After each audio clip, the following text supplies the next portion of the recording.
Inilah kisah hidup di dalam benteng pendem Cilacap selama penjajahan Belanda. Pernahkah kamu membayangkan seperti apa rasanya hidup di dalam sebuah benteng bawah tanah yang gelap, lembab, dan penuh gema langkah penjajah? Halo semuanya, selamat datang kembali di channel ini. Sebelum kita mulai, coba tulis di komentar, kamu berasal dari kota mana?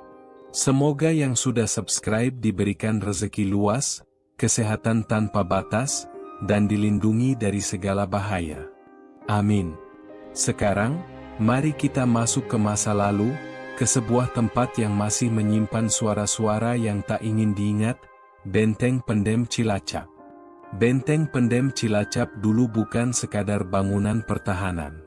Ia adalah dunia terpisah, semacam ruang bawah tanah yang seolah ingin menyembunyikan denyut kehidupan para pribumi yang menjadi korban penindasan penjajah Belanda. Ketika pertama kali seseorang melangkah masuk, yang terdengar hanya suara kaki sendiri yang memantul panjang di lorong-lorong sempit bagai labirin. Udara di dalamnya pekat dan beraroma campuran tanah basah, besi karat, dan sejarah yang tidak pernah benar-benar mati. Cahaya hampir tak pernah mencapai sudut-sudut tersembunyi di dalam benteng itu, membuat setiap orang yang tinggal di sana harus berteman dengan kegelapan yang memeluk tanpa ampun. Para tahanan, banyak di antaranya pejuang lokal, orang yang dianggap membangkang, dan rakyat biasa, dipaksa menjalani kehidupan yang tak seorang pun ingin bayangkan. Mereka harus melalui hari-hari panjang tanpa kepastian, tanpa tahu apakah mereka akan melihat matahari lagi. Sementara di atas kepala mereka, penjajah Belanda berseliweran dengan langkah tegas, seakan-akan hidup bagai raja yang berkuasa. Suara hentakan sepatu itu menjadi pengingat pahit bahwa di dalam benteng ini, kehidupan tidak lagi dimiliki oleh mereka sendiri. Di dalam benteng pendem, suhu bisa berubah dengan kejam. Ketika musim hujan datang, air merembes dari setiap celah tembok bata yang mulai rapuh, membuat lantai becek dan dingin seperti merayap ke tulang.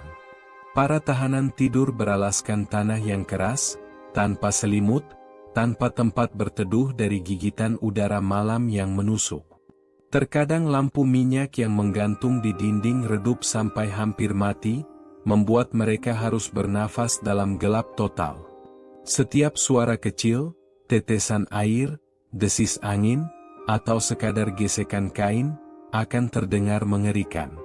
Dan di antara kegelapan itu, cerita-cerita tentang tahanan yang hilang tanpa jejak sering dibisikkan dari satu telinga ke telinga lain. Sebagian percaya mereka dipindahkan ke sel lebih dalam, sebagian lagi percaya mereka tak pernah keluar lagi. Tidak ada yang tahu. Yang pasti, ketakutan menjadi sahabat setia. Makanan bagi para tahanan bukanlah sesuatu yang bisa diharapkan. Mereka diberi bubur encer hambar, roti keras seperti batu, atau air yang kadang berbau karat. Banyak di antaranya menderita sakit perut, infeksi kulit, atau tubuh yang semakin kurus dari hari ke hari. Setiap kali pintu sel dibuka, bayangan penjaga Belanda muncul seperti ancaman. Tatapan mereka tajam, dingin, dan tak peduli apakah seseorang hidup atau mati. Bahkan ketika para tahanan meminta obat atau bantuan, mereka hanya mendapat tawa sinis atau tendangan sepatu yang menambah luka. Namun di balik semua itu, semangat untuk bertahan tetap menyala pada sebagian dari mereka. Dalam diam, mereka merencanakan cara keluar, walau sadar bahwa harapan itu setipis cahaya di lorong benteng. Siksaan psikologis tak kalah berat dibanding siksaan fisik. Suara rantai yang diseret, jeritan dari ruangan sebelah, atau suara tongkat kayu menghentak tubuh seseorang menjadi suara-suara yang menetap di kepala. Para tahanan kehilangan hitungan hari karena tidak ada matahari, tidak ada jam, tidak ada kehidupan alami yang bisa dijadikan patokan. Mereka hanya mengandalkan perasaan tubuh atau firasat untuk menyadari perubahan waktu. Dalam kesunyian, mereka berbicara dengan diri sendiri, mengingat kembali keluarga di rumah, atau sekadar mencoba tidak gila oleh gelap yang tak berujung. Benteng pendem bukan hanya bangunan, ia adalah penjara pikiran. Tidak sedikit tahanan yang mencoba melarikan diri, meski peluangnya sangat kecil. Lorong-lorong benteng pendem yang rumit membuat siapapun mudah tersesat. Beberapa mencoba menggali, beberapa mencoba memanjat, dan beberapa mencoba melawan penjaga. Namun hampir semuanya berakhir tragis. Mereka yang tertangkap akan dibawa ke ruang gelap dengan alat-alat besi dingin yang menggigilkan hati.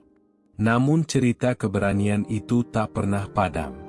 Bahkan hingga hari ini, beberapa bagian benteng masih menyimpan tanda goresan, ukiran kecil di tembok, dan simbol-simbol yang dipercaya sebagai pesan harapan para tahanan.